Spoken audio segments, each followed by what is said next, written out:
Bonjour à tous et bienvenue sur ma chaîne. Aujourd'hui je vous partage la recette de la pizza tartiflette ou bien la pizza savoyarde, qui est une pizza très riche et nourrissante que vous pouvez accompagner d'une petite salade. Très bonne, rapide et super facile à réaliser. J'espère qu'elle va vous plaire, donc maintenant sans plus attendre, c'est parti pour les ingrédients. Donc ici pour commencer, on va préparer la pâte à pizza. Pour ça, dans un saladier ou bien dans la cuve de votre robot, vous allez verser 10 g de levure fraîche. Vous allez verser 290 ml d'eau tiède. Vous fouettez un peu avant d'ajouter les 50 ml d'huile d'olive.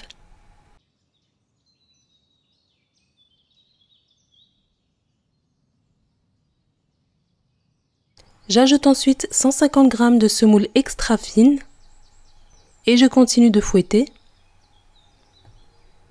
Je viens ensuite ajouter progressivement 320 g de farine. Dans un premier temps, j'ajoute un tiers de la farine. J'ajoute par-dessus une cuillère à café de sel, l'équivalent de 7 g. Je commence par mélanger au fouet et lorsque la pâte commence à se ramasser, je termine à la main. Concernant la pâte à pizza, j'ai doublé les quantités. Si vous souhaitez réaliser 2 pizzas moyennes, je vous mettrai les ingrédients en barre d'infos. Une fois que vous avez ramassé votre pâte, vous allez terminer de pétrir sur votre plan de travail de 5 à 10 minutes jusqu'à ce que votre pâte devienne bien lisse et homogène. Et bien sûr, si vous disposez d'un robot à la maison, vous allez mettre tous les ingrédients ensemble et vous allez laisser pétrir pendant environ 10 minutes. Pour vous faciliter la tâche et pour la pétrir plus rapidement, vous allez l'enduire d'huile, la placer dans un sac de congélation pendant à peu près 10 minutes avant de commencer à pétrir.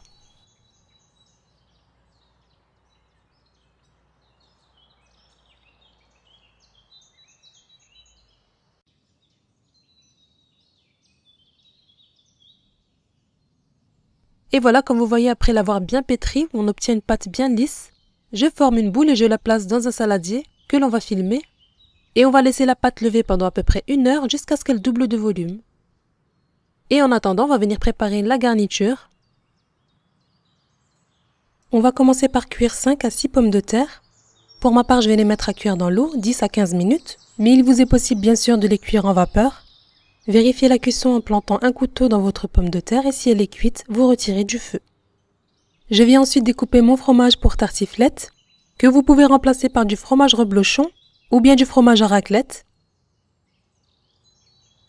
Je réserve ensuite au frais. Ensuite ici, j'ai un petit pot de crème fraîche entière épaisse que je vais venir assaisonner avec un peu de sel, du poivre et des herbes de Provence. Il vous est possible de le laisser nature. Voilà, je mélange bien le tout et je réserve au frais.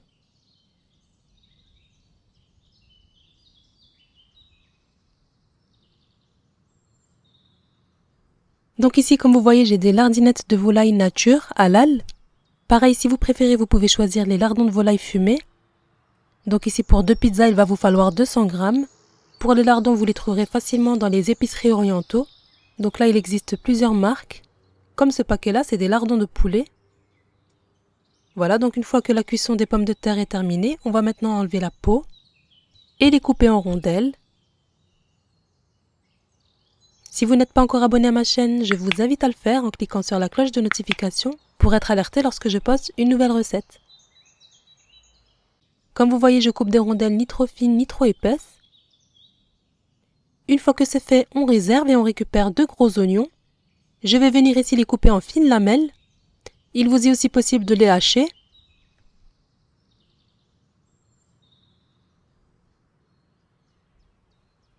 Ensuite, dans une poêle bien chaude, je viens y verser un filet d'huile. Voilà, je vais faire revenir les oignons coupés en lamelles. Voilà, donc je les cuis à feu vif quelques minutes.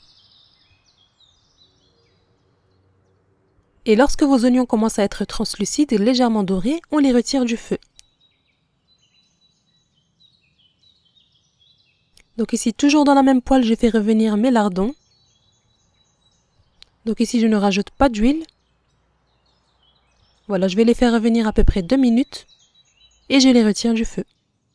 Donc, sachez ici qu'avec les lardons, vous pouvez réaliser différentes recettes. Des quiches, des tartes salées, des pâtes à la carbonara aussi, c'est très bon. Et voilà, donc ici, je retire du feu.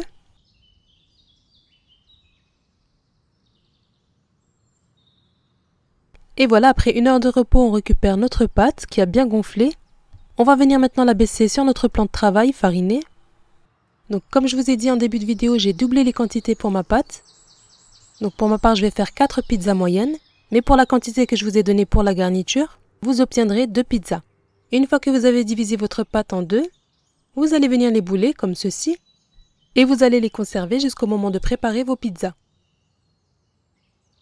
Patientez à peu près 10 minutes avant de l'étaler pour éviter que la pâte se rétracte, ou bien la conserver au frigo jusqu'au moment de l'utiliser. Donc il vous est possible de la préparer la veille sans problème et la sortir le lendemain du réfrigérateur, au moins 1 heure à température ambiante.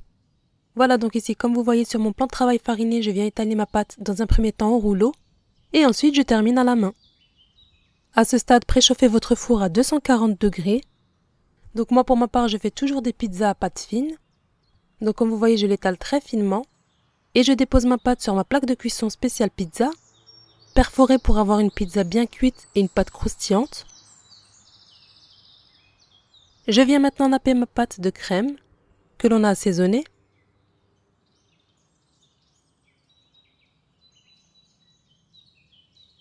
Donc là c'est facultatif, mais moi pour ma part je vais venir ajouter un peu de mozzarella râpé. Vous pouvez le remplacer par de l'emmental ou bien ne rien mettre du tout. J'ajoute les rondelles de pommes de terre cuites.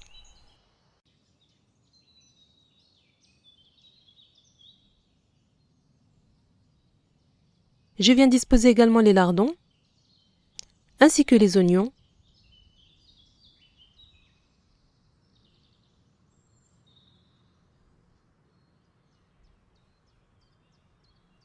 Je dépose mes morceaux de fromage. Et pour terminer, je saupoudre d'herbes de Provence. On fait cuire la pizza de 15 à 20 minutes à 240 degrés, tout en bas du four. Et comme je dis toujours, surveillez la cuisson. Vous allez voir que ça va cuire même sur le dessus.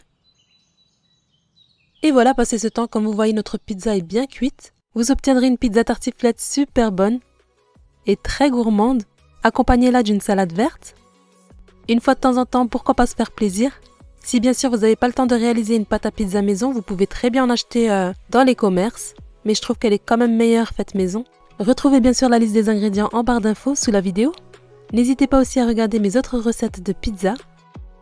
En tout cas, j'espère que ma vidéo du jour vous aura plu. Si c'est le cas, n'oubliez pas de liker et abonnez-vous à ma chaîne si ce n'est pas encore fait. Et moi je vous dis à très vite pour une prochaine vidéo.